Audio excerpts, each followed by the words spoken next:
And we are back, episode 46, Drop the Green, season 2. As always, we will. You excited? I can't wait. Dude. I can't wait either.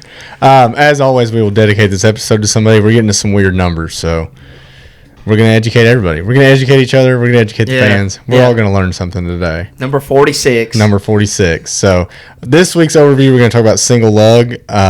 These wheels keep falling off, and we need to know why. Yep. We'll recap Darlington, talk about who stood out. We'll get into Drop the Green bets, do some Bristol spring predictions, and close with the Choose Who zone. How do you feel about that? I feel good. I followed your rule. What'd you say, 1980? Yes, you did? Okay. Yeah, I didn't know if you remember that or not. I did. I took it upon myself. Good. This guy's from the 1980s. And if you don't get them, you suck. You suck. All right. Well, look forward to get one back. But as always, my name's Austin. My name's Spencer. Let's drop the green.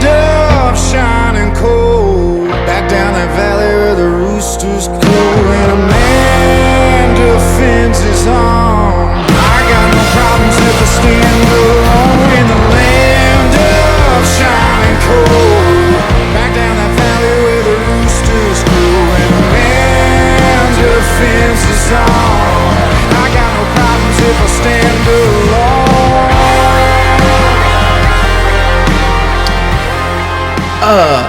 Before we bring us right in.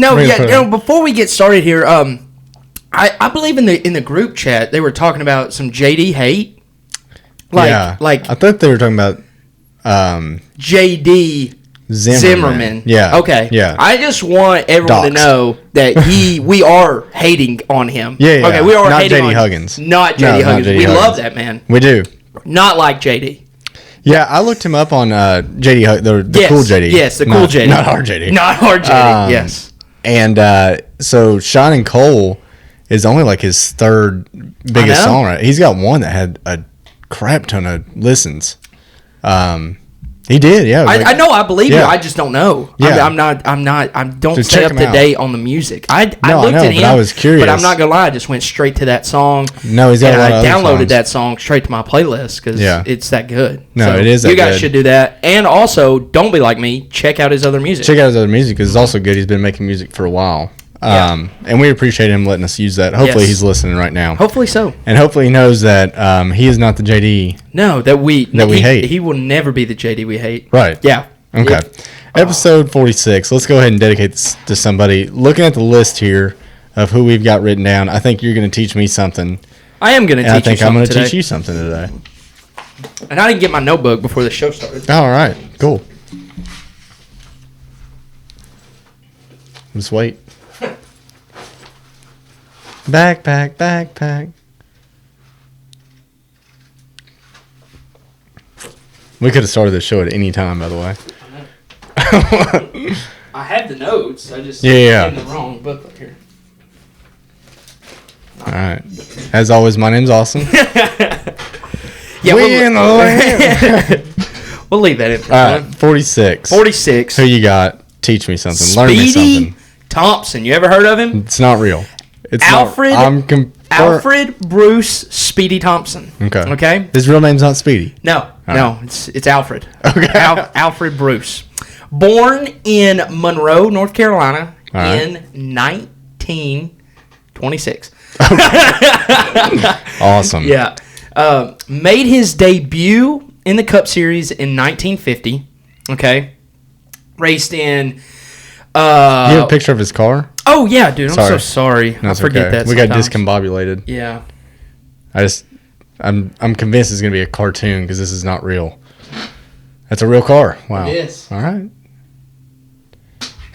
It is rough looking on our TV here, but it actually doesn't look bad on YouTube. So, number 46. Do you like how I matched the number this time? I do. Okay. Yeah. Because there was plenty of numbers to choose from. I can imagine. 000, 700, any probably number. in something different every week. Every week. Yeah. But made one NASCAR debut in 1950. One race. 1952 ran 2 races. And then in 1953, he was like, I kind of like this. Let's get into it. 7 races, 2 wins. One of them was in the 46 car. Wow. So ran that car. 1954, So 4 years in, he ran 7 races, 1 top 5, didn't really do much. 1955, he really dove in, 15 races, 2 wins out of that. So now he's racked up 4 wins over these past... all part-time. All part-time stuff, okay? Finally, in 1956, I would assume he either gathers his own money or finally gets on somebody, races again. 1956, they're racing a crazy. I wouldn't even call this a full schedule, but he races 42. So I guess I would call that a full schedule, but there was definitely more races that probably happened than 42. Yeah. Finishes 3rd in points, 8 wins. Wow. Yeah, dude was killing it. 1957, right after that, his best year, he finishes 3rd in points again, 2 wins, runs 38 races. And then kind of slowly declines, 58, 36 races, but hops back in, 4 wins, 3rd in points again. So 3 years in a row, 3rd in points. To top it off, that was 58, 59, 29 races. So he raced, what did I say? I said I was at 38, and I said so 8 wins, 2 wins, 4 wins, okay? All 3rd in points from 1956, 1957, 1958. 1959, he only races 29 races, so his lowest out of this 4-year span. Didn't get a win, still finished 3rd in points. Just a dog. Wow. Yeah, speedy, some might say. He's got to have one of the best win percentages. I would assume it's not bad. Yeah. It sounds like he's not racing much. It was less than 200 starts and he won 20 times. It was less than 200 starts he won 20 times. That's pretty crazy. Yeah, it's pretty good. So moved to 1960. He only raced 9, so he completely got out of it. I'm not sure why. I mean, that would have put him, if he's born in 26, started racing in 50, that would have been 24. He would have been 24. Yeah. So 10 years later, he would have been 34. So pushing 35 at 1960, somewhere in there. I don't know why, but he just decided to get out of it. He only raced 9. Guess how many times he won? 7. 2. Sorry. But yeah, no. Finished 25th in points to only win 9 races. Oh my god! Or only run 9 races and win 2 of them. 2 of them. Pretty good. 1963 he only ran 3, and in 62 he ran 3 as well, and then completely kind of gets away from the sport. I assume he was racing in other series at this time. I really can't find much. It's 1963 at this time. But he comes back for 1 race in 1972. And during this race on April 2nd, which just happened here recently in 1972, during that race he had a seizure on lap 21 and crashed and died. Oh my god! Of a heart attack. Yeah. So. Good lord. Yeah. After 10 years from the sport, you come back.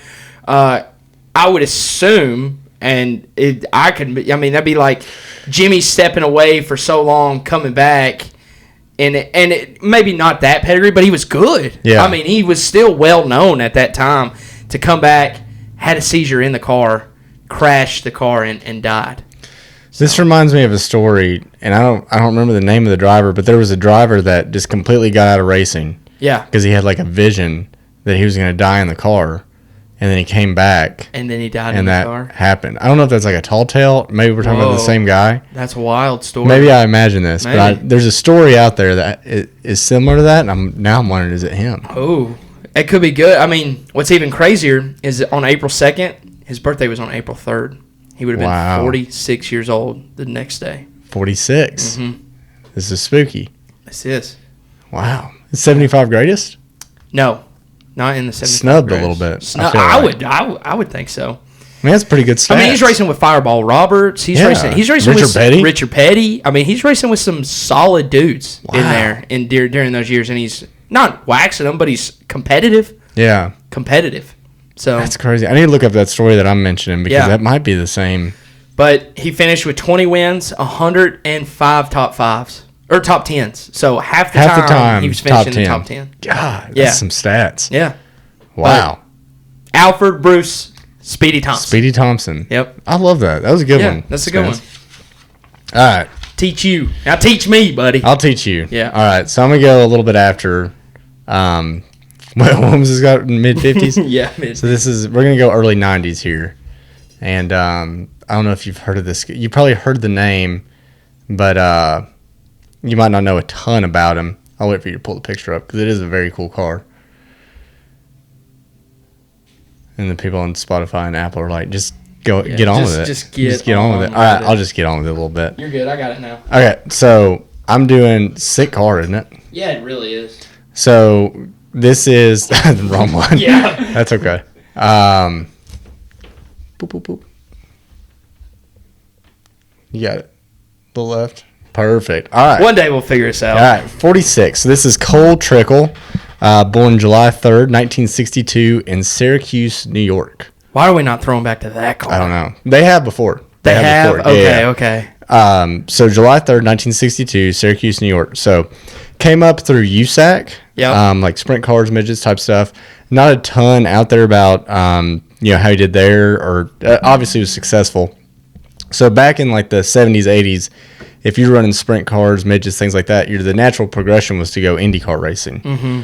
Well, right in the late 80s, early 90s, that's kind of when Indy went very pay to play. And so naturally, and then we saw that with Jeff Gordon too, a little bit later. Yeah. Wanted to go Indy, ended up coming NASCAR. So Cole comes to a test at Charlotte and hops in another driver's car, and never been in a stock car before or anything. Just pulls up, hops in a stock car, and runs faster than the qualifying lap of that guy that had that car the year before. Wow. Just like immediately, just a natural talent, right? Generational, some would say. Yeah. So ends up getting hired by the team owner that was there. It was Darlington Racing. It was a guy that owned a car dealership. City Chevrolet. So he owned City Chevrolet. Had a racing team. Was a big auto dealer. Kind of similar to like Rick Hendrick. Yeah. In a way, like very similar, really. And ends up getting signed on with him. Gets paired up with a legendary crew chief, Harry Hogg, who's like old school guy. And they get in together, and like it does not go well out of the jump. Like old school dude, here comes this new young guy, doesn't fit the NASCAR mold. Like from Syracuse, New York, USAC guy, open wheel guy. They end up like right out of the gate DNFing 3 times. Oh god! And in the meantime, he's like clashing with another driver named Randall Burns, who's the guy whose car he drove at that. Well, he drove that guy's car at the test, right? Okay. So this guy from day one, he had zero friends. Yeah. And so they kind of run into each other quite a bit. So he's going through that. He's DNFing right and left. So kind of as the story goes is they finally sit down, the owner, and was like, y'all need to figure this out. Yeah. And it kind of, the way the story is told is like Cole was like, I don't know anything about cars. Like you're asking me like loose, tight. I just drive the car. Yeah. I've always been good. Kind of like a Kyle Larson. Like he doesn't know how the car works. Yeah. So they end up doing a little bit of testing together. Like one of the stories that is talked about is Harry took him out there and was like, I want you to run 30 laps your way. Come in. They take the tires off. He's like, now you're going to run 30 laps and you're going to listen to me. Okay. Let off here, yada, yada, yada. And they set the tires side by side, and like 30 laps, Cole's way was shredded. Yeah. And then 30 laps, Harry's way was like perfect, right? Yeah. He's like, this is stock car racing. Like, yep. Manage your tires, what it used to be. Yeah. Stock car racing. So they kind of figured out, they started doing a little bit better. Ends up getting his first win his first season at Darlington. Let's go. Driver's track. So obviously has figured it out.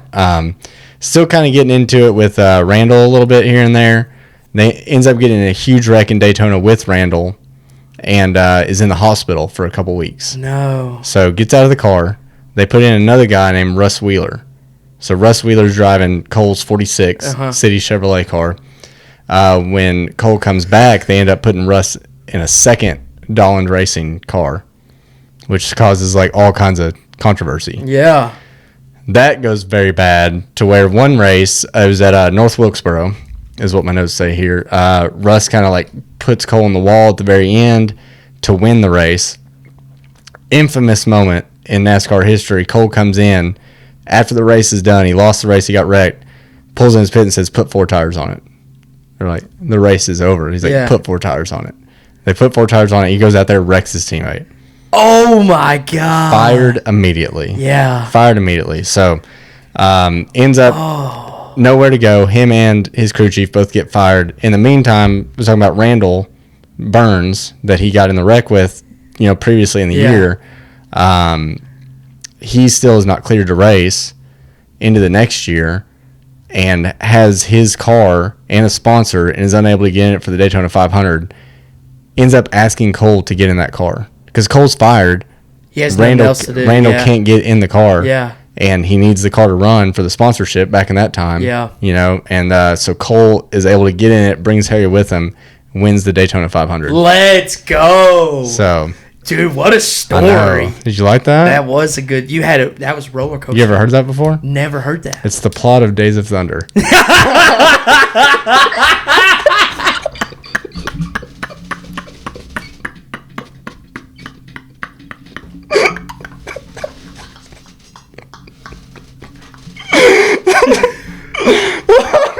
What a movie. Wow. I didn't know if you'd seen that movie. No. I mean, I have, but... Okay. Did you know where that was going at any point? Dude, it felt so... I couldn't hold a poker face. I know. It felt weird, but dude, that was hilarious. No, you got me. I mean, you wrote him down, Cold Trickle. Well, that's why I emailed you the picture. Yeah. Because if I told you to search Cold Trickle, it's immediately going to be Days of Thunder. Yeah. Yeah.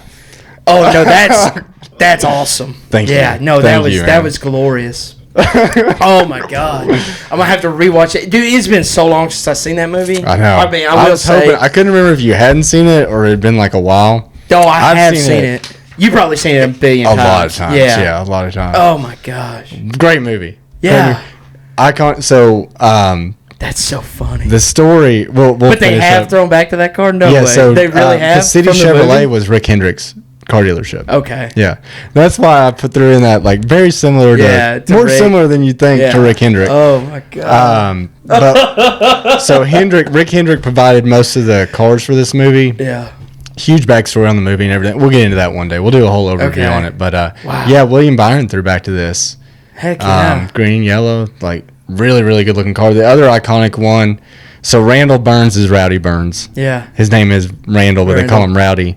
That's why Kyle Busch goes by Rowdy. Same 51 that Rowdy used. The other iconic scheme from this movie is when Cole gets in Rowdy's car, and it's the 51 mellow yellow. Yes, car. I do. Okay, I do. So you remember that one too? Yeah. But yeah, Cole Trickle's that dude's name. Cole Trickle. I would have never. I'd never. Yeah, we'll do a whole overview on that movie because what's funny about some of the stories I told you from that movie are based on actual. Oh yeah, there has to be some realism and to Cole it. Trickle was loosely based on Tim Richmond in a way too. Nice. Tim Richmond. Yeah, because Tim Richmond had Harry Hyde. Yep. Who was a legendary crew chief, and they could not get along. It was the same thing where Tim's like, I don't know what the fuck you're talking about loose and tight. I just go out and race cars. The car. A Kyle Larson type of guy. Yeah. Wow. So, man, that was awesome. That went exactly like I wanted it to. That was perfect, dude. I love that. I was on a ride. Yeah. I'm going to have to go watch a movie after this. It won't be as good as the description I just gave you. It probably won't be. Well, can I say one more thing about that movie? Of course. That movie, they're just so dirty and grimy. They get out of the car and they take their bubble goggles off and they're just every car I guess was leaking oil back then. They're just black. Such a good movie. They're talking about making a remake. I don't want it. I don't want a remake of that movie. I don't like remakes. Was not a fan of redoing Top Gun. Or not redoing, but continuing Top Gun. Wasn't a fan of that. It was actually not bad though. It was a good movie, but the whole story of, it's been 40 years. We're going to continue this character. I've lost the background. I don't know what happened to it. All right, we'll move on. We'll move on. You want to keep looking at it while I'll set this up. You can set this up, but I don't have to listen to me anyway. So. I am going to listen to you anyway, but I also have I got a couple things to show for the that we can put up on the screen for facts as well. I'm going to put up the chart that we found. I'm going to put up the chart and then. So this week's overview is going to be on single lug. So obviously, we'll just call it for everything we've ever known about NASCAR. It's been a 15-inch steel 5-lug wheel. Yes. Right. So when we went to Next Gen, and even when they were testing the first Next Gen car, we moved to an 18-inch aluminum wheel. Mm-hmm. Right. Very wide, very big, much bigger diameter. And the original Next Gen test cars were 5-lug. Okay. Like when you go back and look at it. So what NASCAR decided and looked at, and it does make sense, is with an aluminum wheel on 5 lugs, and aluminum warps a little bit more. If you get one wheel loose or one lug nut loose, it's not going to seat the same way as a steel wheel will. Of course. Where before, where we had loose lug nuts on steel wheels, you'd have a vibration, but nothing was really warping to the point to where it would bend or break or crack or anything like that. I actually had a complete side story, but I think it's super fun. Is I had a lawnmower that had this issue. Okay. The rim was it had a loose wheel on my lawnmower. Didn't realize it, and so I'm just driving. And if you don't know anything about me, I used to mow yards, and so I mowed a lot of yards with this old mower, the old Dixon mower. And one day I'm on a hillside, okay, and finally my wheel had warped enough in the hole there that it stud walled out all of them. And got so big that the wheel just came off, and I see it roll down, and my mower drops, and I just see the wheel go. And let me tell you how I fixed this issue. It's a 2-lap penalty, by the way. It's a 2-lap penalty. Had to park it. Had to fire my crew chief because I couldn't afford to pay the fine. Yeah. And the jack man and whoever it was that was changing it. So you could buy a new wheel. I don't buy new wheels. I put washers. No, you didn't. You didn't. Promise you. Put washers on there so big that filled the hole enough to where I could kind of seat it down, put Loctite on them dudes. Right. Never had another problem. Ran fine. Wow, that's ingenuity. That is. You should be a crew chief, honestly. I mean, I can tell you, I'd only have this penalty one time, and I'd learn from it. And that wheel ain't coming off either. It ain't coming off again. Sold that thing. That's a great story. Yeah. Wow, I can't really. I wish I had a picture of it because, dude, the holes were massive. No, I mean I've seen it before where it gets walled out like that. Yeah, usually you get a new wheel. No, that would make the most sense. Yeah. You're going to Home Depot. Putting 5 washers in your pocket. I'm a sophomore in high school trying to make some money, dude. Yeah. Which we were making fine. I probably could have bought a new wheel, but I didn't want to. You didn't watch your margins. Exactly, dude. Exactly. Oh my God! All right, I don't know where to go from there. Yeah, so I just thought that was a good that was a great story. Okay. I'm glad you told it. You beat the Days of Thunder story. So that was actually, dude, that story I just told you. That was actually the plot to Cars. I'm just kidding.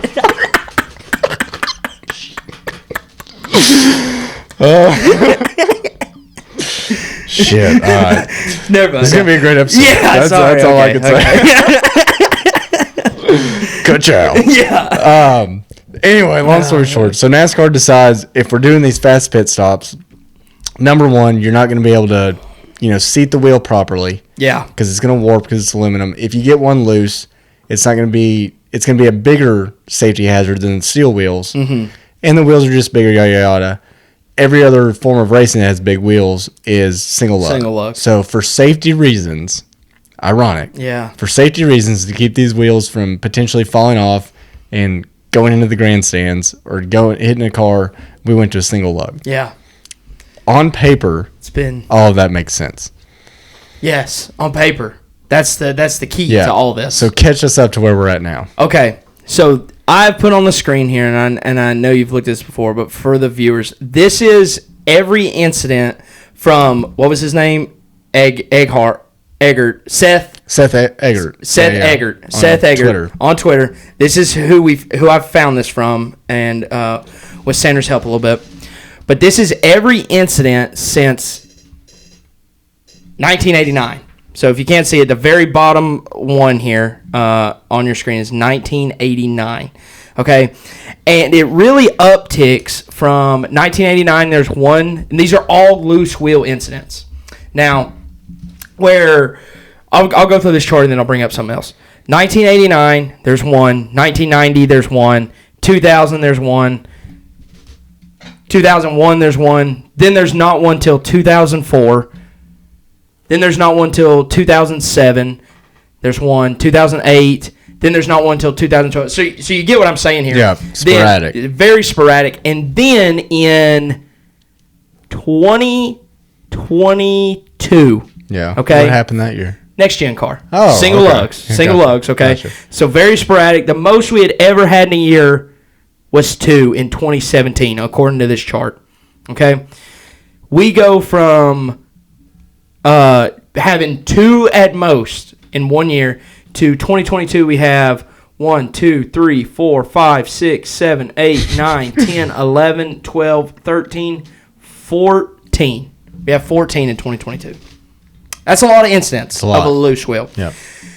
Now, I think what we could say, to play a little devil's advocate here, is the fact that it's brand new to the teams. Mm-hmm. We're trying to push limits, and we know that how fast these stops are. So we'll give maybe a little credit. Loose wheels. And then you can kind of go, and we can kind of put this in the description if you guys really want to see it. But it also goes through all the colorings that you tell, if it was on pit road, if it wasn't on pit road, if it caused a caution, I believe, or if it was a mechanical failure, if it had playoff implications. So nothing really crazy.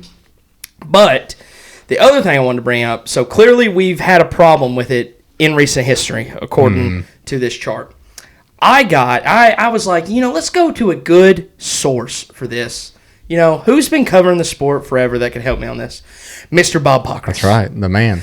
I DM'd him on Twitter literally today. When me and you were talking about this off air that we wanted to do it today, I was like, dude, if he writes me back, cool. If he doesn't, no skin in the game. He comes back with just a very thoughtful message to me, and I thank him a lot for taking time out of his day to answer my stupid question.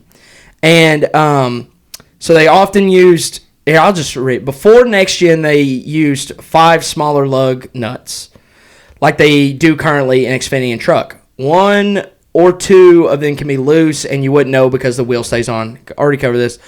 Also, back then, there was an official on each car. Now that, I was like, okay, that's so true. On pit road, the car would just get black flag if the official saw the lug nuts were not tight. So technically, would have been a loose wheel, right, but they caught it before. Yeah. So to me, and we had loose wheels before, but it caused a vibration. Exactly. Where now a loose wheel, you have a vibration for 2 seconds and then it rolls off. Then the wheel's passing you. Yes, exactly. So that to me was like, that's one thing. They don't have officials in these boxes. They moved to a camera system, which he talks about next.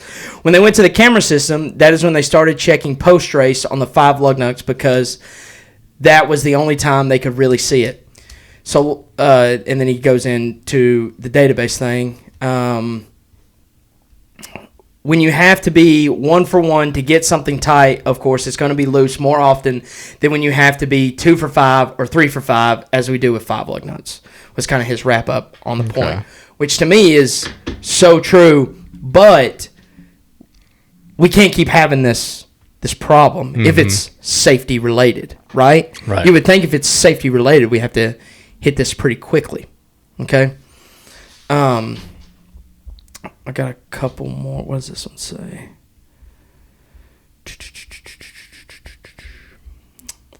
Okay, so that chart only went to 2023. Here is our, I believe we've had 5 instances this year. Does that sound right? It sounds right, yeah. It sounds low, if anything, honestly. It does sound a little low. This is from, I don't know if you've ever used him, but Grok. I don't know. I'm not a big AI guy. Yeah, you're not a big AI guy. Yeah. He's awesome. I talk to him every day. No, but so these are the incidents that we've had this year. The Circuits of America, we had Kyle Larson, loose wheel. Las Vegas, we both had Kyle Busch and Chase Briscoe, if you remember that one. Yeah. Martinsville, so that'd be 3. Martinsville, we had Shane. And then this is the 5th one that they actually didn't score. It was Cody Ware, if you remember it. They didn't really cover it, but he had it on pit road. Yeah. So it's and then what's funny about this is like Brad technically wouldn't count from last week technically, because it's stuck in the wheel well. But it is the wheel was off. Yeah. So again, another and weird. A lot of that happens too. 100%. That's why though it's so hard to find stats on all these different things, which again is just still crazy to me. But because not to cut you off, no, you're good. What's weird about that is like, so Brad's wheel like the wheel nut came off, right? Yeah. It's stuck in the wheel well because he slid it sideways and it just gets wedged in there. No one's going to get suspended. No. There's no 2-lap penalty. But the action of leaving the lug nut loose was the same. Yes. But no one gets penalized because to me, that it should wheel be a penalty either way. I think so too. Yeah, it should be. So, and from you didn't describe how this one lug nut works, right? And now, if you watch, I mean, Larry Mack describes it every. I know week. that's what I was about that's to say. the only reason I didn't do it. But I know, obviously it goes on the hub. Yeah. There's that locking pin that's on a spring. It's got to get past that. Yes. Right. If it doesn't get past that, the vibration's gonna unscrew that lug nut and it's gonna come off. Mm-hmm. So if you're not, like he said, dude, Larry Mack does every week. Every week. Well, because it happens every week. Yeah. So it makes sense. But to me, all they have to do is just build a new hub. Right? Yeah, to fix this problem, and that was the question. So I DM'd Bob back, and I was like, should NASCAR? I think that's the big overarching question that we can kind of talk about now, really, unless you have more. Nope. But is this on NASCAR to fix this, or should this be on teams to take the extra 0.2 seconds to make sure they lock a wheel down? Like, because to me, the car when you seat it down works. Yeah. Like why should they? I think you're right. It is on teams, but how many times have we seen teams stay on the lug nut too long, and then they can't get the lug nut off? No, right? yeah. Okay, yeah. So that's a design flaw. Obviously, I'd say the majority of these are teams trying to do it as fast as they can. Right? Because everyone will say, well, it doesn't happen in IndyCar, it doesn't happen in F1. Yep. Well, they don't send only 5 guys over the wall. No, they have a billion. And from the beginning of NASCAR, even before track position was such a big thing, fast pit stops have always been our identity, right? Yes. We don't have guys already waiting one per wheel to where you can take that extra second because while you're doing it, all 3 are getting done at the same time, right? Yeah. The only dude that moves in an F1 is the guy in back that jacks the back of the car up. Yes. Yeah. Which is a platform. Yes. That goes underneath it, right? Yeah, and then they just lift it up. It's apples to oranges. So like we have an identity, right, of having athletes go over and have fast pit stops. Couple that with now we have a car that's harder to pass than ever, right? So that every 10th matters. Yes, we'll get into it, but the race was won on pit road. It was this week, right? Yep. So put a little bit on the teams for sure, but also these guys are really, really good at what they do, right? 100%. And if we're over torquing it and then it never comes off, if we're barely under torquing it, then the wheel comes off. I mean, that's where I agree with you. I think that's what you're saying, is that maybe NASCAR goes back to the drawing board. Yeah. And let's find a system that blends. If we want to do single lug because it makes sense with our 18-inch aluminum wheel, I'm fine with that. But let's create a hub and a system that more aligns with what we're trying to do, which is fast pit stops and not having wheels come off. Yeah, no, we know they're going to make mistakes, but when that line of making a mistake is so, like, you have to be perfect every time, because like you said, if you pass that line, you can't get the wheel off the next pit stop, you're screwed.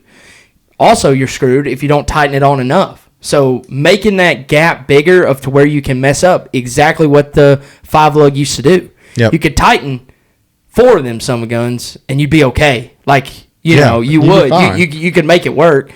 You get to 3, you only tighten 3 of them. Now you're getting you get that vibration, but you can still make it work. The error amount of error is it's zero. It's really zero. Yeah, you really just had to put your gun to them to tighten them, and now with this one, you have to be perfect. So and what some people listening might say is, okay, well, if the problem is an aluminum wheel, just go back to a steel wheel. Well, if you go to an 18-inch steel wheel that's as wide as what we're running, it's way too heavy. Yeah. It's way too heavy, and then it's an even bigger problem. I would safety love to see issue, that. right? Yeah, it would be so bad. So, and then you probably couldn't. I mean, it would take some athletes to lift them the way they do. It would, and maybe you could, but they obviously don't want to do that, right? I wouldn't. They don't want to do it. No. And it makes sense. Because the car's already stupid heavy to begin with. Yeah. And again, I'm fine with the lug nut the way it is. They just have to figure out.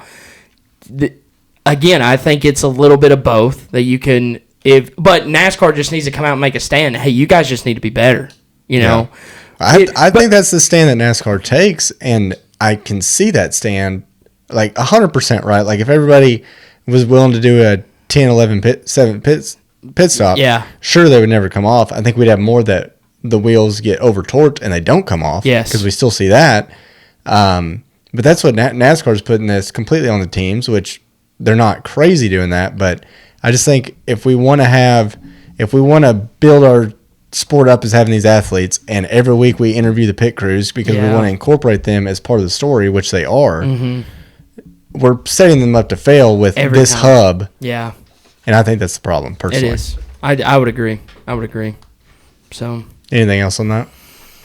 I don't think so. I mean, I think it's just a lot of, you can see it either way, and I think we're going to continue to see this because, like you said, all these races, not like it never hasn't come down to pit road, but golly, it means a lot more than I feel like it has in the last decade. For sure. It really does with how you can't pass, especially at these shorter tracks. You just can't get around. I mean, we saw how much new tires. Oh, we can get into that later. But, when you pit, as long as you have a good stop, of how much it can boost you, and when you have a bad stop, even a bad stop being 13 seconds now, how bad it puts you back into the field. So, it's tough, but there's definitely a conversation that needs to be had with how NASCAR is doing this. And again, maybe they don't fix it this year, but hey, you get your engineers on it right now to try to maybe figure out this new thing. It'd be plug and play. Like it's Legos. Yeah, all they got to do is just figure out a new way to put it together that works, and then now that's where they buy these hubs from. Right. That's all it is. Yeah, and listen to the teams because they can tell you what the problem is. Yeah, they don't do that though. No, they don't do that. No, they don't do that. All right, good overview, Spence. Yep. I like that a lot. Thanks for doing the extra work. I tried. Shout out to Bob Pockris. Yeah, I know, man. Huge shout out to that guy. Golly. Darlington 1 recap. We'll try not to bitch too much, buddy, because we got a long episode here, but I will listen to your bitching either way. What is your rating? I gave it an 8.7. Oh my God, really? Yeah, I thought it was fine. 8.7, okay. I mean, it was Darlington. It's still, the throwback weekend was fun. I mean, I gave it a 6.5. Okay. Yeah. I gave it an 8. Not that maybe I was way over with it. No, I mean that's your opinion, and I don't think. I just want to go and say that sometimes we have 6.5s. Sometimes 100%. So you don't have anything to complain about, really? I mean, there's always stuff to complain about, but to me, this is a better Martinsville. Like that's how I saw it. Okay. It's a better Martinsville. It was a straight up race, except for the bajillion cautions that I felt like we had. Mm-hmm. But, I mean, whatever. We didn't... To me, I guess the only complaint is William Byron dominated the race and he lost the race. Yeah. Right? I mean... So, I guess my complaint here, I'm fine with somebody dominating a race. And I'm fine with somebody dominating a race and then losing the race, especially when you're doing this god-awful pit call. Like, Darlington's a high tire wear track, right? Yes. And if you're leading in second place pits, you better be on his tail. Yeah. And they keep trying to strategize this like it's Homestead, like Denny and Larson did. I don't know why. You can't run it long. You can't run it long. And I've heard somebody else say this, like the math works, right? Like, you run a little bit long, you get it on the back end. Yeah. But it's Darlington. Like, it's just not. I don't know why. It doesn't correlate. It doesn't. It doesn't correlate the same way. What I hated... nothing against him leading everything, but as soon as he got out of the lead, he didn't have the car. He wasn't as dominant as we thought, right? And then when I feel like that's normal. We see that all the time. I think we see it. I think we see it now for sure. You watch too much Kyle Larson. That's what it is. I know, dude. and Blaney was able to come through the field too, but I just feel like at a track like Darlington is where we should be able to rely on the fact that you can come through the field, and clean air is important everywhere, right? It doesn't matter. But somewhere like Darlington, I feel is like that place that we can kind of bridge that gap of like the driver still matters and we're able to come through the field. And I just didn't see that. And when you take the guys that are running 20th all day just because they can't move through the field because of dirty air and clean air, and then we have a weird pit cycle where your strategy brings you to the front, and then those guys that were running 20th all day that couldn't move through the field can dominate like they have the best car of the day. That's just where I get a little bit. I mean, I'm not saying the world's on fire; it's terrible, but like it just didn't sit well with me. I mean, I think you're harping on the same problems that we've had before. I mean, we've seen Yeah, this. I know. We've seen this a million times. It feels I know, like. but do you feel like we should? I just feel I'm fine with that, seeing this problem a million times, and it's racing. But like when we come to Darlington, I don't expect that. I feel, dude, we've seen that at Bristol with Kyle Larson so many I know, times. but that's Bristol. Dude, I'm hung up on the fact that you're it's Darlington. hung up on it's Darlington, but Darlington's like that same just type of. All these are drivers' tracks that we're talking about that this issue does happen at. That's what I'm getting at. I know. And I don't know why you're stuck on it being Darlington like this is something I just new. feel like Darlington's the place where you should be able to make up for clean air, dirty air, yada, I think you should be able to make up for clean air, dirty air, any track you go to, personally. I agree, too. Okay. But I thought Darlington was one of the last ones we had. We don't have it. It's Okay. gone. Okay, get it out of your I feel head. like that's new. I feel like that's new. I don't think that's new. Like, when do you remember a dude here in the next gen era just... I mean Chase Briscoe only won last year at this track in the fall because of a... But he passed his way up through there. I mean... From what I remember. I can't remember exact statistics or like... I have this overall perception of Darlington that what we saw was a little bit different than what we've seen before. Okay. That's just how I felt. And sadly, I don't have stats to... Yeah. I just don't either. agree. I just have a feeling. I know, and I think And you're maybe I'm wrong. Oh. Oh, geez. What was that? We lost the camera there for a second. I unplugged it. We're back. Okay. We're good. Yeah, We're good. back. Okay. We're still recording. So. No, I don't know. It felt weird to me. I know there was good racing to the field. It's just, I don't know. I mean, Brad worked his way up there. Like you said, Blaney always has a car that can literally just make everyone look silly. And that was going to be the great thing about this is that's why I think the rating got so low for me, because I think it was a spectacular race of Blaney and Tyler Reddick trying to catch each other. Yeah. And I will Blaney say, trying to catch Tyler Reddick. I will say that is very Darlington to where it's everything sets up for like those last 50, 60 laps to where you're running a set of tires, or you have a new set of tires and you're able to really work them. So I don't know. That's where I'm at. So we can agree to disagree. I'm not saying everything is shit and it's over with. I expect more. I love that, dude. I'm with you. Really we always expect more. Yeah, and I have full confidence. It's kind of one of these things where when we go to a place twice, it's like the second one's always better. Yeah, the second one. I can't explain why that is. But I think a lot of the times when we go back to these second, we don't go at the same time of day, and I really do think that makes a difference. Dude, the track temperatures mean so much on these tires nowadays, and the fact that we're going to go there at night, I think it's going to William Byron's going to be able to get longer out of those tires. Everybody is. Yeah. Personally, I mean, at least that's what I think. But now he's not going to make the mistake when someone pits. But then again, dude, he pitted. Like, Tyler Reddick pitted, 6 laps earlier than he did. That's a lot. You're taking a big gamble. And obviously it was a little too much because I think that was part of him getting in the wall and then Blaney, losing it. And Blaney catching him. Yeah. So. And then, we're not going to skip over your generational talent. I have a whole bullet point on it. Okay, I kind of wanted to close with that. Okay, well, is there anything, the only thing I was going to say about this race, other than me griping a little bit, Blaney's pit crew destroyed him all day. Yeah, he lost spots all day. And then he was the only one. I mean, he passed everybody back every time. Mm-hmm. So that continues to be an issue for him. I mean, it's a new week. He found a new way to lose, really. Yeah, he didn't blow up a car this week. He did not blow up a car. I literally texted Sanders in the middle of the race. I said, because you were like, dude, I'm looking forward to this battle right here. And I said, wouldn't it be crazy if he blew his engine? Oh, my God. That would be so funny. It would have been. But he took it well. I mean, I'm sure he was losing his mind on the radio like he always does. But after the race, he was like, they make mistakes. He's like, I make a hell of a lot of mistakes, which I love to see that. I like that. That's a team. So, all right, last bullet point, unless you have anything else, because I know you just want to go so in on this. Dude, because this is ridiculous. So. This is ridiculous. This is bad. This is Austin Dillon type of stuff. I'm reading the bullet point. That's all I'm read doing. it. All right, Larson bookends the day with spins. Yeah. He did. Dude. Lap 6? Yeah. Lap 6? Yeah, something like that. Yeah. I'm surprised he can count that high. He just lost it. I don't know what it was. It was so bad, though. He looked like he had never been in a stock car before. Do you think they tried something different setup that he just didn't like? I think it's Kyle Larson. Really? Kyle Larson. does this stuff. He does do it. We know he does this stuff. He does it. But dude, the funniest thing to me is they're talking on the broadcast. So he crashes lap 6. Yeah. Just buries the whole front end of his car. It's days over, whatever. Goes back 160 laps down. It's like, let's put it back out on the track. That's fine. You do whatever you want. You can come back. That's a new rule. That's a new rule. Come back out there, do whatever.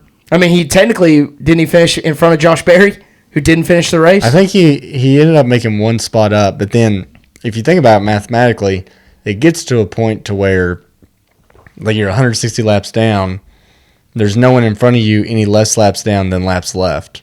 Okay. So from like 70 laps on, he could have parked it. Yeah, and he would have still got the same finish. Okay. But obviously they're going to stay out there. But he didn't. That's a Cliff Daniels thing. He should have parked it because he was awful all day. Well, I mean, they rebuilt half the car in the garage. So. I understand. But then decides when Tyler Reddick flies by him, okay, and Blaney flies by him, he decides to be in the worst position he possibly can with Bubba, who is now a lap two laps down, maybe, or a lap. I think so that's another funny part of it. He went a lap down right there. He went a lap down right there, right when he got passed by his teammate and the guy that's in second place. Okay, he had just passed. No, Blaney just passed Tyler Reddick when this happened. Yeah, that's why Tyler Reddick hit the wall because he was wheeling it. He was wheeling it for everything he's got. And Kyle Larson decides, I am 19 car lengths away from this guy. Let me slam on the brakes. Yeah. Okay. The one thing I will say is, to me, Bubba took a weird line. I think he just took the line you take to cross over. To cross over Kyle Larson? Yeah. Because he thought Kyle Larson was going to go high. Yeah. There. Okay. Yeah, because Kyle just passed him, and then Bubba was going to go to the underside of him and stomped the brakes. Stomped him. Yeah. Okay. He stomps him hard, spins out. First thing that goes in my head is, did Bubba spin Larson out? Because I don't expect this out of Larson. Right. To do something so dumb. I don't know why. You saw it on lap 6. I did. I thought he made better of himself, right. you know. So, no. I expect this now out of Larson every single week just to be awful. So I will say what's weird about that whole situation. So immediately I thought, okay, Larson just lost it again. This is Kyle Larson. I've seen him do it in a sprint car, a late model, a midget, anything with 4 wheels. Larson's either going to dominate or spin it out, or he's going to do some like stupid stuff. Yeah. So they end up showing that Bubba spun him, right? Yeah. Not on purpose. No. But Larson spun off of Bubba's front bumper, right? Yeah. Bubba got the free pass. I don't know if you know what the rule is on the free pass. Yeah. If you were involved. It doesn't matter. Yeah. It doesn't matter. It happened to Riley Herbst. Yep. Right? It doesn't matter if it's your fault or not. They gave Bubba the free pass. They did. I didn't like that. Okay. He was involved. He was involved. Yes. Not his fault. Not his fault. No. But that's never been part of the rule. That's That's never been part of the rule. If you get wrecked, if someone wrecks you, and you were eligible for the free pass, it doesn't matter. You were involved. This is another thing that I think we should discuss is, and we'll discuss it more in bets actually, but just write down free pass. Okay. If you mark that down, free pass, put it under bets, and we'll move to that here soon. But Bubba, what, dude? Did you hear his in-car radio? Oh, dude, he what is the 5 doing? I mean, I can understand that. Yeah. And what I think it was is exactly what you said. Is Larson in his? We don't know the guy, right? But we can imagine what he's thinking is, oh, I'm 160,000 laps down. Yeah. Someone just brushed the wall in front of me. I don't want to be a part of this. I don't. Of course. Right. I'm just gonna slam the brakes. I'm gonna get out of here. He forgot that 0.5 seconds before that he had passed a car. I know. That was right behind him. Yeah. So he tried so hard to do a good thing that he did the absolute worst thing. Yeah. And that's just Kyle Larson. I mean, I don't know. And it just sucks because Blaney would have won the race. Yeah. Tyler Reddick was no question. Blaney would have won the race.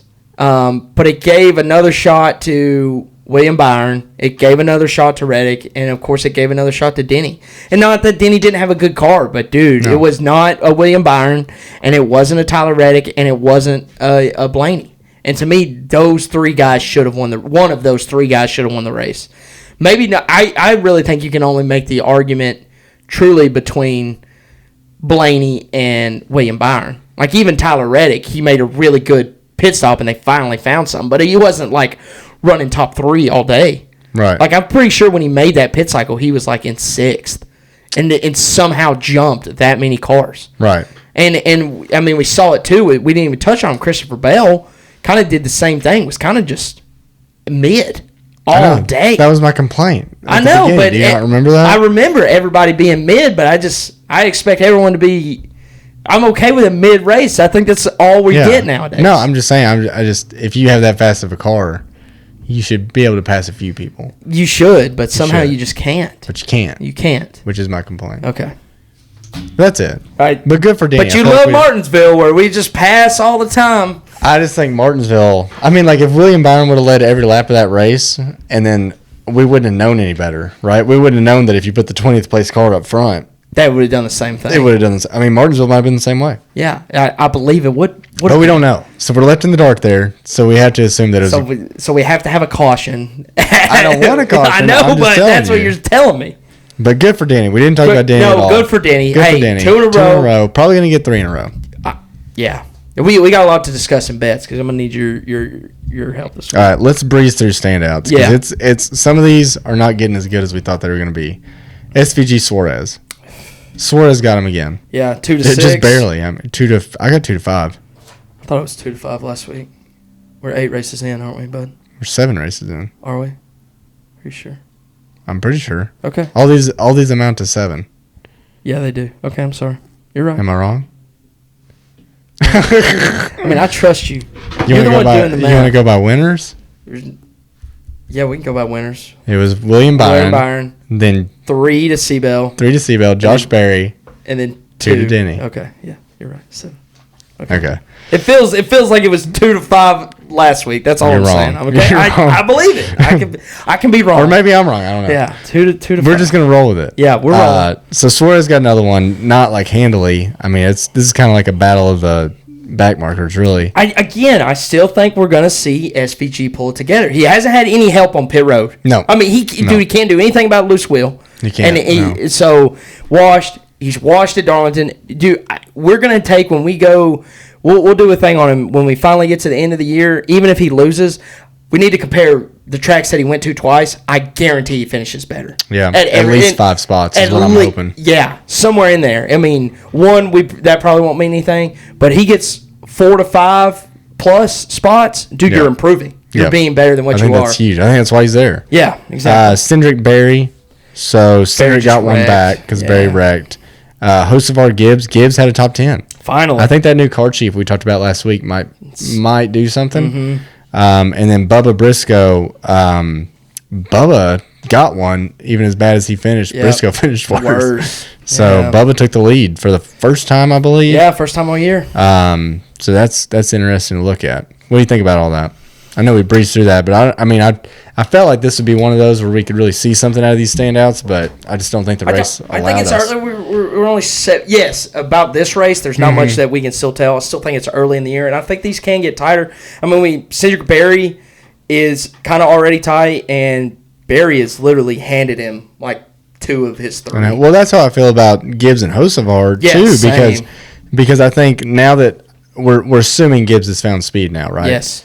But every time Gibbs won against Hocevar up until this point, it was because something happened to Hocevar. So I feel like he wasted, 3-4 opportunities where he could have this lead because something happened. Maybe his fault, maybe not. Yeah. A lot of times not. But so I think that one could get out of control. But I think the one that is really getting good here, and you'll agree, is Bubba Briscoe. Yeah, that one's really good. That's a good one, and it's going to be due because they both have fast cars. Yep. They both have fast cars, and Bubba continues to work. Like, that's the other thing is, like, we're finally now seeing, even if Gibbs getting this lead on Hocevar's just got to be more consistent. All he had to do was finish those races. Right. And sometimes it wasn't his fault. No, 100%, but, I mean, don't be racing with the scrubs in the back. Yep. We've said that a billion times. We say that every time. We say that every time, so... No, Bubba has got – this is really good. And, dude, I think he's going to be really good this weekend too. He's always been good at Bristol. Mm-hmm. So I remember when he was in the 43 car, he, went up and led a couple laps in the 43 car. Yeah. That's insane. So he's good at Bristol. He's just got to keep his head about him like he has been. But yeah, we'll keep an eye on these standouts. Anything else? No. All right, take me into the travesty of last week. Drop the green bets. Dude, we missed on everything. It was ridiculous. So are we down 2.5 now? Down 2.5. We're down 2.5. Down 2.5. What did the wheel do before we get into your travesty? The wheel was top Manufacturer Toyota. It won. And it was plus 150? Yeah. And the wheel was down 4.5? Yeah, so it's down 2.5. Down 2.5. Yeah. We're matching the wheel. We're matching the wheel. Exactly. I told you. This sport is stupid. No, I have no words for what happened to me last week. I had Joey Logano versus Ross. Joey dominated that all day. He literally did. Like, he was up in the top 10 most of the day, and then somehow Ross ends up with the top 10. I should have saw that coming. Yeah. Like, after seeing Joey up there all day. Missed that. That was tough. And then, of course, Josh had a really good car and Larsoned it. But kind of. He got squeezed into the wall and whatever, but Larson did into the inside wall, Rex. And then Brad doing Brad stuff. He was fine too, dude. Yeah. Dude was fine if he doesn't have a loose wheel. I mean, dude, when we're betting on people, you have to realize that 7 of them are going to have loose wheels. And so the 7 you pick, you better not have a loose wheel. As soon as Brad was plumb sideways, should have been a caution immediately. That's what I thought, too. And they let it go up until the point that massive lug nut was on the track. I know. And then I didn't agree with that. I didn't either. Should have been a caution immediately because when someone else spun a little bit sideways like that, maybe it was Riley or someone got a little bit sideways. They threw it. And they threw it, as they should then, too. But no, it was weird. So that killed... If Brad would have done it in stage 1, it would have been perfectly fine. He would have been able to get back on the lead lap eventually. But it did suck that since they didn't throw a caution, he went 2 laps down, and 3, and then he was fighting 3 laps down, 2 laps down, pretty much all day. Or the rest of the day. Yeah. From stage 2 on. He was donezo. So we lost all 3. That's tough. But we wrote down free pass. So before I get into my new bets, I'm watching Brad because I still have hope. Okay, I'm a betting man. Anything can happen. Why? And we texted about this. Why in the world can I not see at any time? Why can't they have it on the lineup? We get to see 1 through the 35th car, 36th car. We get to see all these guys and where they're at. Why can't I know at any given time if there was a caution who is in the free pass position? Yeah, you just have to watch the ticker in the first one that's a lap down. I know, but I'm with you. It'd be a little easy. Just highlight it or something. Highlight it. Just we already put the little watch thing we got beside the guy who has the fastest lap or the most fastest lap, whatever it is. Yeah.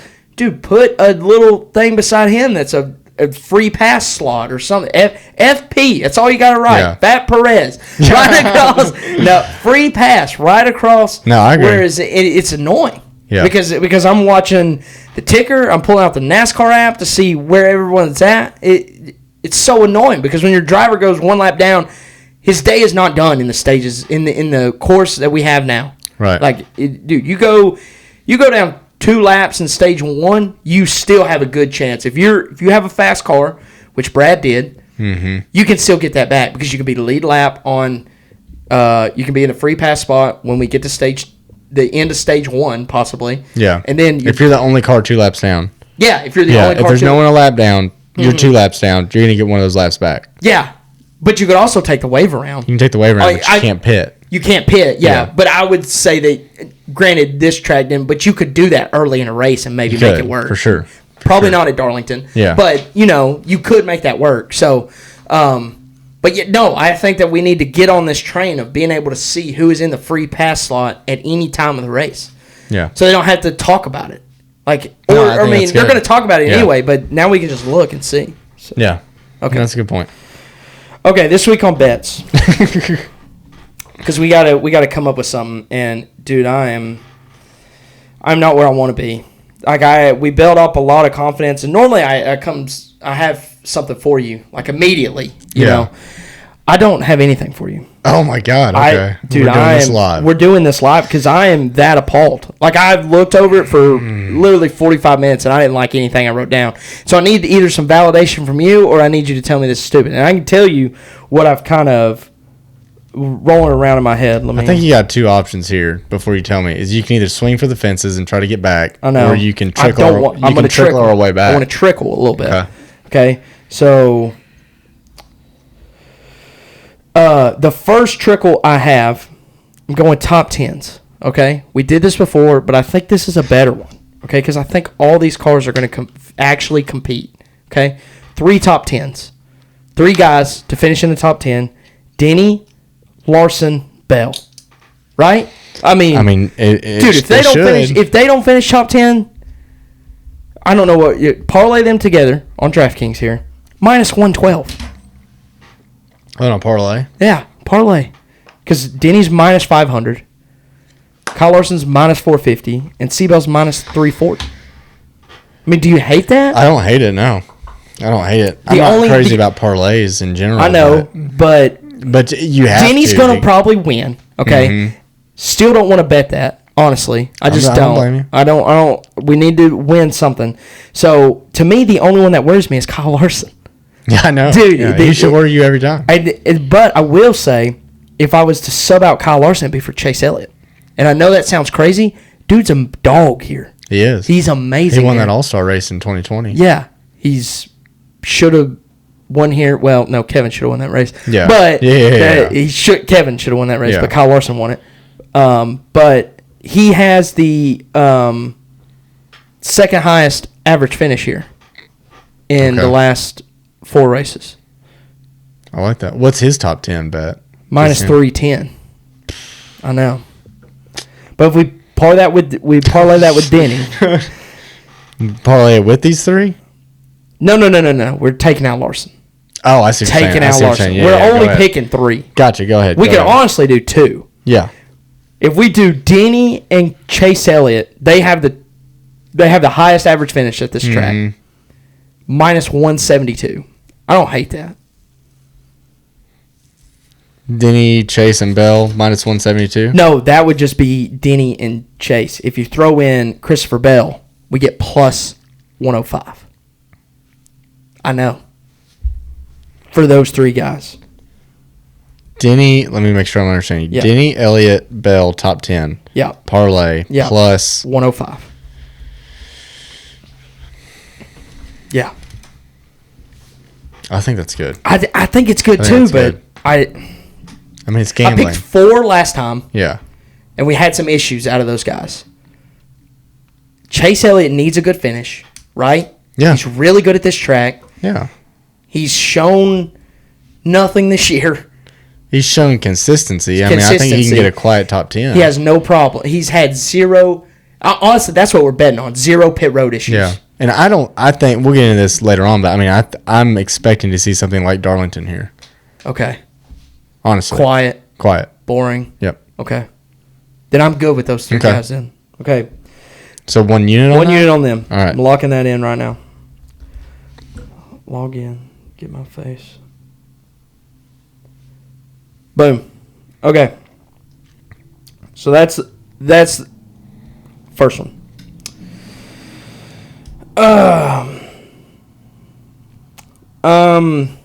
So the other one I was kind of playing around with was I was looking at matchups, and the only matchup that really intrigues me is Joey Briscoe.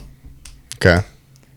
And I would lean more towards Joey because I think you got to remember Briscoe's in Truex' old car. I know, but I don't know. Here's another one. Whoa, I don't even remember seeing this one. Ty Gibbs versus Kyle Busch. RCR is not giving Kyle Busch a good car at Bristol ever. Okay, that's a good point. I know, so then we should just ride Ty Gibbs. Yeah. Right? I think so. Okay. I mean, the odds are probably in your favor. They are. I mean, well, Kyle Busch was plus 125 to win that. Yeah. God, I know. It's a lot. Okay. All right, we gotta figure this out. I know. We're just talking. We got time. Okay. We got time. We're rushing, but we're not rushing. No, I hate to do it because we've already bet him, but top 5 no, we haven't bet. Top 5 William Byron. I don't remember him being like phenomenal at Bristol. He's not here. No, he's not phenomenal, but yeah. Can you just see it? He's No, the only. Okay, I couldn't see okay, it personally. See it. I mean, you asked me to that's predict good. the future at the same time. I know. Okay. I would think like a good parlay would be Bowman Berry top 10. Bowman Berry. I mean, we would just bet those straight. Josh Berry's plus 140, top 10. I think that's a solid bet. All right, I like it. Another unit on him. Okay, top 10. I just hate it because I've bet him so many times. Well, maybe he's going to carry us through. I know. It was one of those, do you get tied up and do you go completely away from him for a bit and then come back to him, or do you just keep riding him until he actually hits again? He personally has went completely away the past couple of weeks, so I know, that's what I'm saying. He's due. We got 1 unit left. I know, we have 1 unit left. Should we split it on Denny or Larson to win? Or should we go with another top 10? It depends on what they're... I mean, I would imagine both of them are like plus 250, maybe plus 300. Denny's plus 400 to win. Kyle Larson's plus 450. Yeah, split it. Split it. I like that. Half a unit on Denny to win.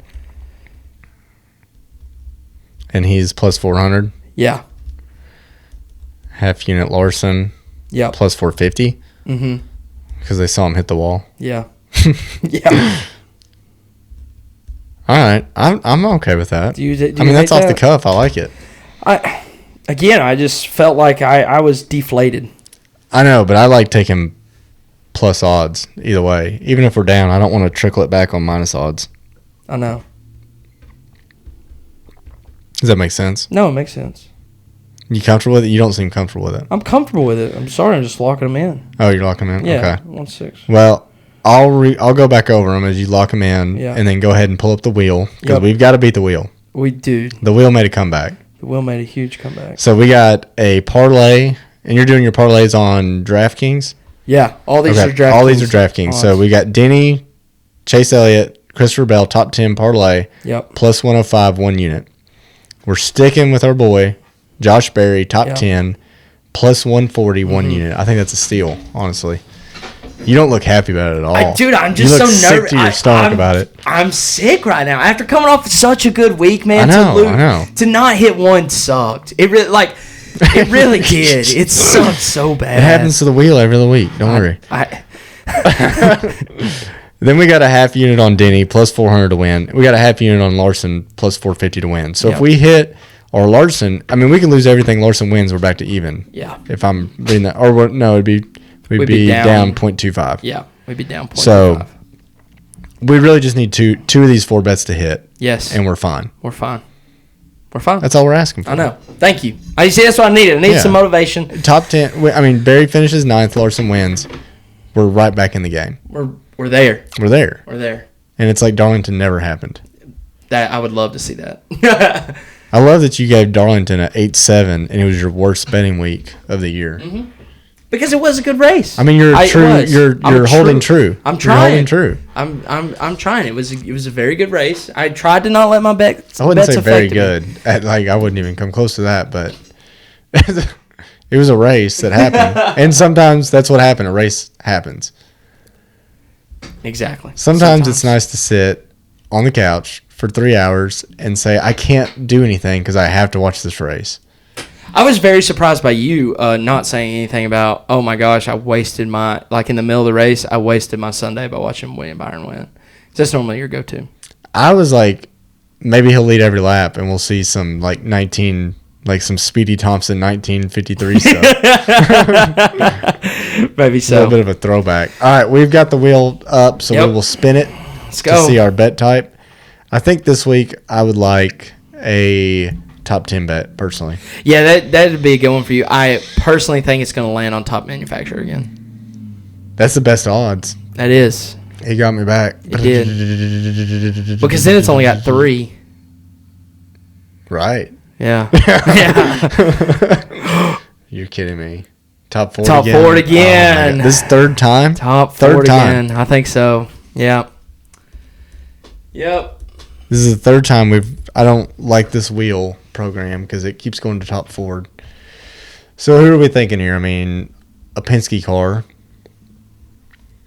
I think you actually have a bit of room to play because we think Seabell and Denny are going to be really good. Yeah, it could be like Priest where top 4 was 7th place. No, that's exactly what I'm getting at. Yeah. Is it couldn't be that bad.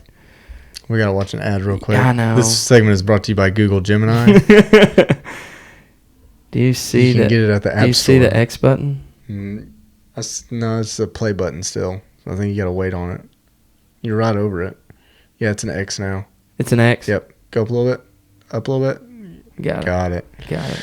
All right, so now we will go to our Ford drivers and pray to God we don't get Cody Ware. Yeah. I mean, Is Corey running this race? Is he running Bristol? I don't know. He's been too quiet.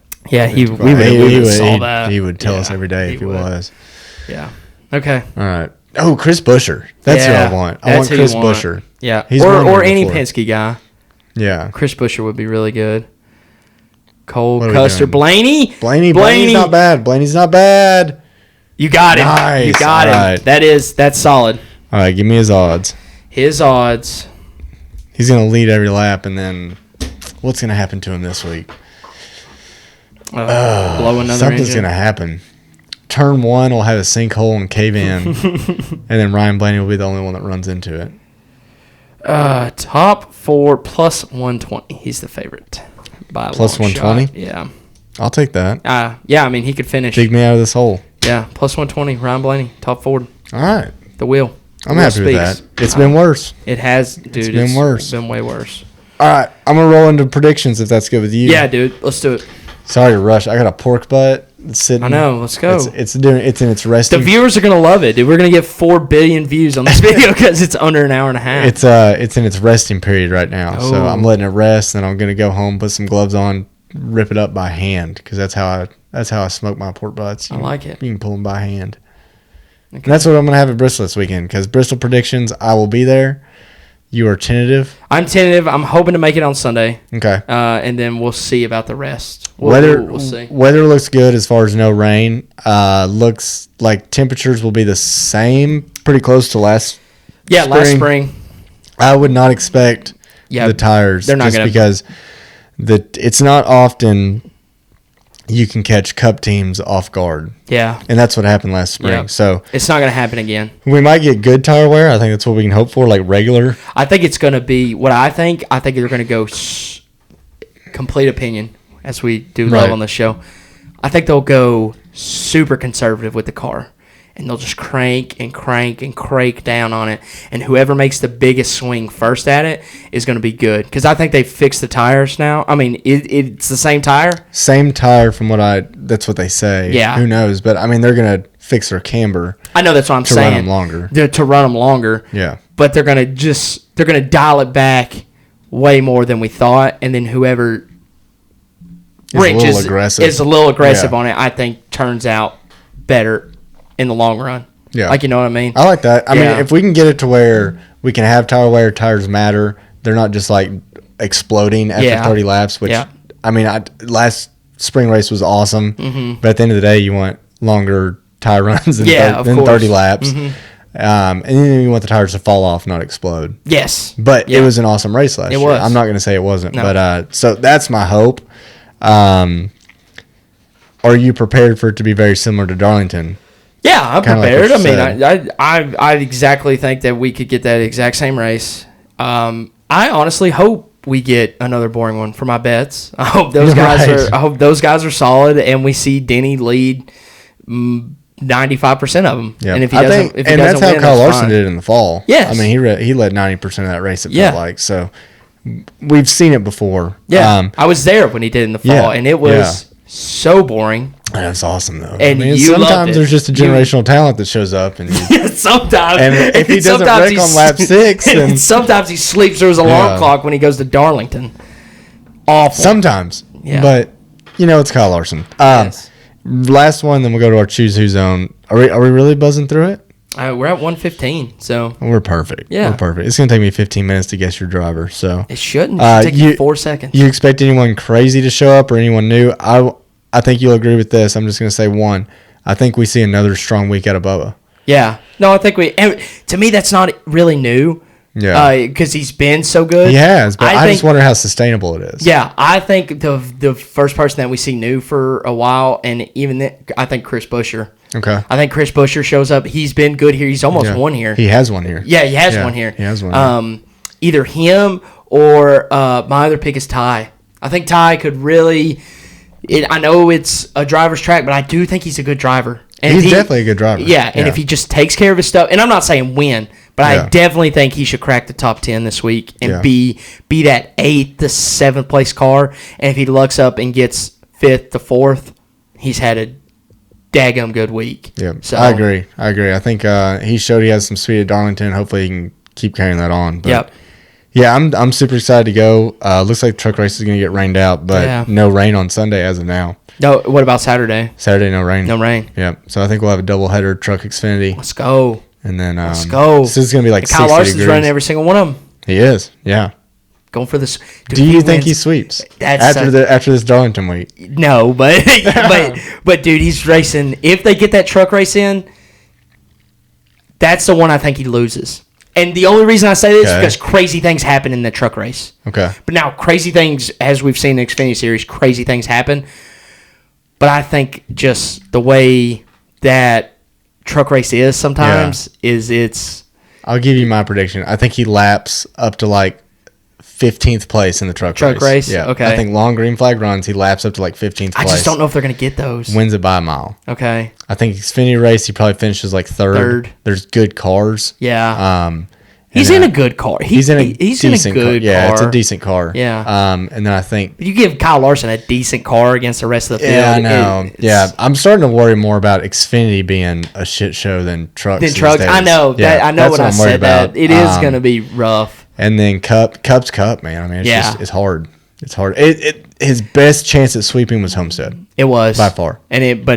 The way it worked out for him did not. Sam Mayer screwed. I mean, he was leading the Xfinity Homestead race by 16 seconds and had lapped up to like 12th or 13th, something crazy like that. I think that's what he'll do with the truck race. Yeah. At Bristol. Okay.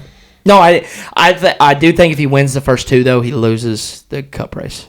Yeah, probably. What I mean, dude. In knowing him and just knowing I think that's one of the things. Like, I don't think he ever gets worried about winning anything else, but that would be like that pressure, like kind of that pressure that that he would get at the Chili Bowl or at all these other. The few times we see him get in his head. Yes, I think this is one of those times. If he does win both of them, not that he's not going to be good, but Denny will be better or Seabell will be better. Yeah, somebody will be Chase Elliott. He has to worry about his teammate this week. Normally, he only has to worry about William Byron. Yeah, but if he qualifies like 15th or something for the Bristol race and tires aren't going to matter, I mean he's gonna just crack the top 10 and that's it. Yeah, that's all he can do. He's probably not going to win. Yeah. So, and that's just Cup racing. That is. Which is acceptable now, I guess. It is 8-7. 8-7. Good God. I know. All right, you ready? I'm ready for you. You want me to look away? Yeah, just to make sure. Just to make sure. So if y'all listened last week, Spencer just made up a driver. I did not. You thought I made up Speedy Thompson. He made up a driver, and then we had some problems finding stats on him because he was so made up. So I made a deal with Spencer that I would concede if this week he would pick somebody from the 80s. Yep. And it looks like we got a good 8 minutes for you. 8 minutes. That's all we need. Is that all we need? I'm probably going to get it immediately. Okay. I hope you do. Okay. If you don't know the rules, choose who zone. 3 facts about the driver, 2 total guesses, 2 questions, 3 total guesses. Guesses can be traded for questions. Your 3 facts this week. 1 win ever came in 1981. Snowball Derby winner, and his best finish in points was 5th in 1981. Okay, so this is a late model guy. Clearly, this is a short track guy. Yes. 1 win ever, 1981. Man, I feel like I'll know this name. 1981 obviously was a good year, right? Yes. 1 win, 5th in points. Can I ask his car number? It may be so sporadic. It may be a little bit sporadic. I mean, surely 81, he was in the same car the whole time, right? He was not. He wasn't. I'm just telling you. Okay. He wasn't. Different. Yeah, I mean, I can give you one of the numbers. Can you give me the winning number? The one that he won in 81? Yeah. It's number 90. The number 90. Well, that didn't help me at all. Oh, great. That was good. So you have 2 more questions. Oh, actually. Did it? Maybe. Where can I ask where this driver's from? Is it somewhere up north, like Wisconsin-ish area?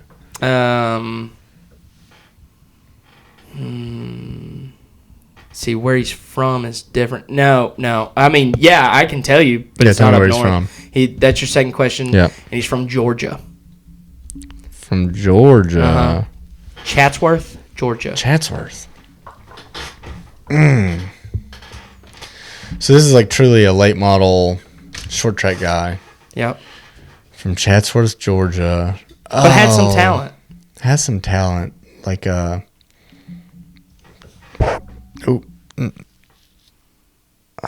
what's that guy's name? It's like Freddie something. Oh man. So you have 3 guesses left. All your questions are All gone. my questions are gone. You have plenty of time. I Just have so you plenty of know, time. you have 5 minutes remaining. Your time limit today. This is like one of those obscure ones. Dude, I felt like I did you pretty well. You did. I mean, I feel like I'm going to know the name. If I don't Okay. get it, I'll know the name. Snowball Derby winner. You know, that's like one of those late night Twitter scrolls where I've like lived know. through all the Snowball I know. Derby winners, and I just don't. I was literally hoping that didn't give it away, but I was like, I have to throw it in there. It's crazy. If you ever get a chance to look who's won the Snowball Derby, it's a crazy list. I bet. You know, like Kyle Busch has won it. Yeah. Tom Majeski's won it. Noah Gregson's won it. Chandler Smith has won it. Wow. Chandler Smith. That's wild. In a Kyle Busch car. Yeah. Oh, of course. Yeah. Wow. This is killing me. Chatsworth, Georgia. Mm-hmm. Huh. I'm trying to think of a question that would help me get to where I need to get to. Yeah.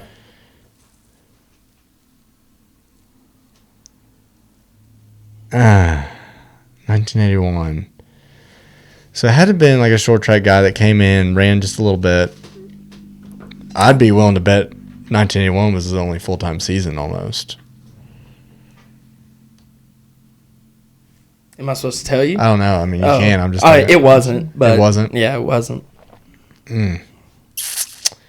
Chatsworth. You're not Georgia. far off from that. But Yeah, I mean, it's just one of those guys. I feel like he ran 2 full-time seasons. 2 full-time seasons. Wow, you really picked a elite one here. You just said 1980s. That's all you said. I thought it'd be Cole Trickle.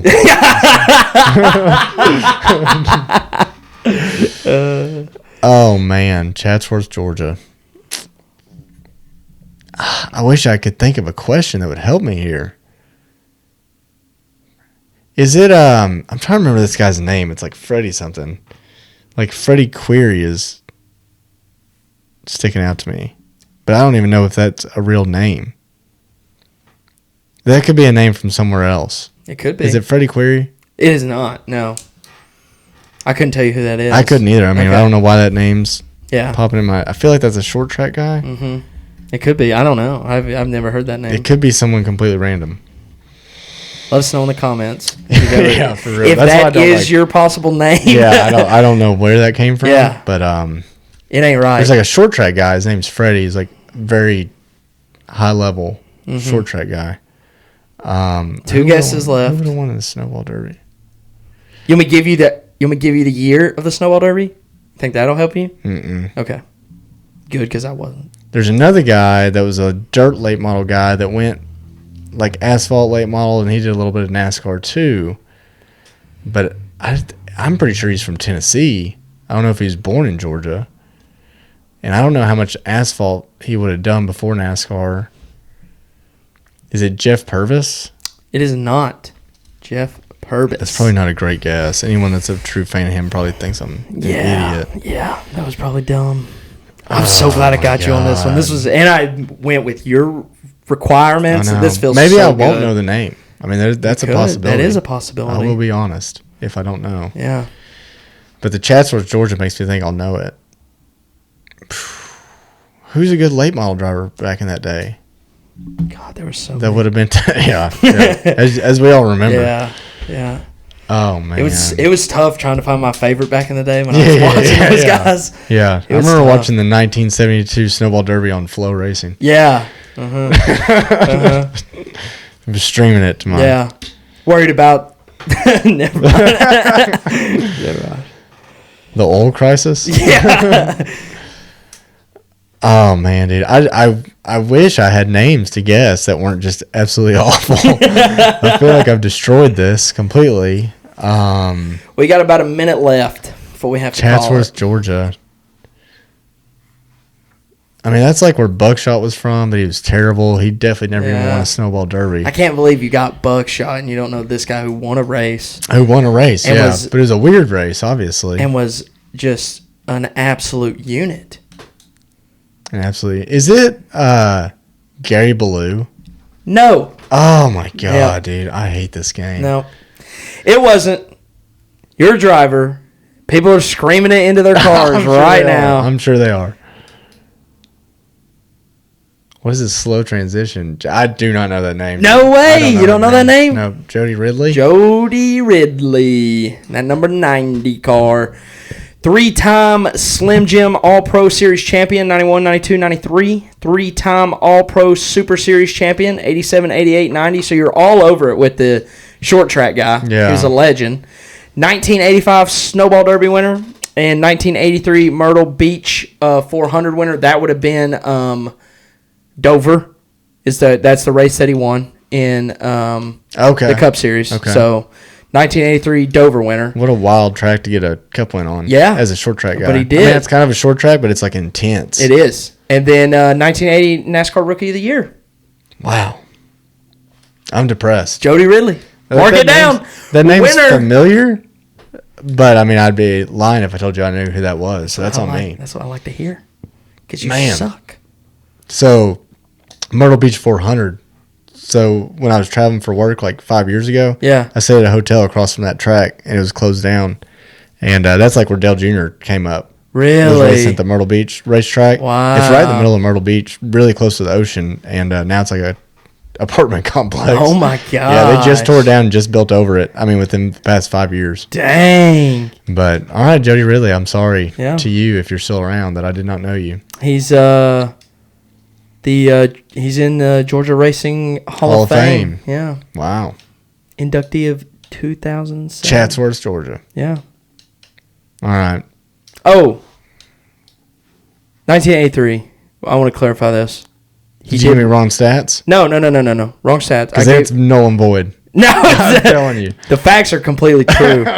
The one I wrote down is that Myrtle Beach, he was a winner there, but that wasn't. He won at Dover in the Mason-Dixon 500. Okay. That was the name of that race. So that's still true. He won at Myrtle Beach, but it wasn't a cup race.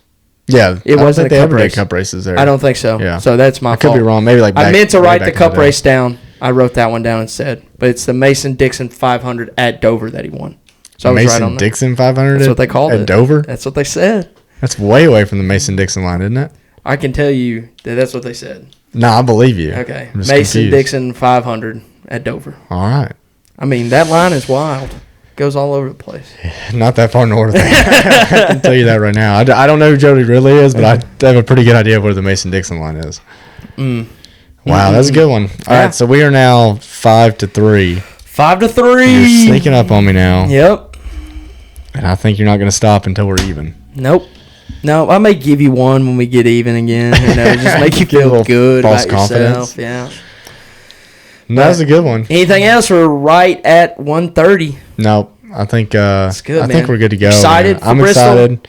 Got to get home. Got to do some packing. Huge shout out to my dad. He's bringing the RV, and we're go, gonna have a big Jeff. old weekend. So I'm hoping you can come. I know. So he can bully you again. Dude, he loves to bully me, and it hurts my feelings. I know. Every time. You should imagine growing up with that. Yeah. Yeah. Yeah. No, but we appreciate him. It's going to be a great weekend. He made a long haul from Oklahoma, stopped and got the RV. Then he's making the long haul. He's going to pick me up today. Let's go. We're going to go set that RV up tonight, and then we're going to party down. Heck yeah. All right. So, well, thanks for listening, guys. Big shout out to Noah, Ben, Kevin Kirkland, our guys that or gals. I'm not assuming genders, but that donated to the show. We really appreciate it. Couldn't do it without you guys. Huge shout out to them, and I think that's all I got. We'll be back next week. Enjoy Bristol. Yep. Thank you all.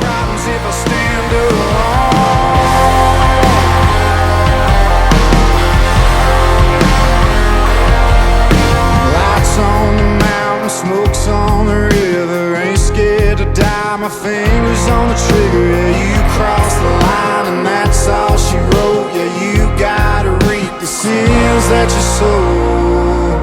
We're in the land of shining coal.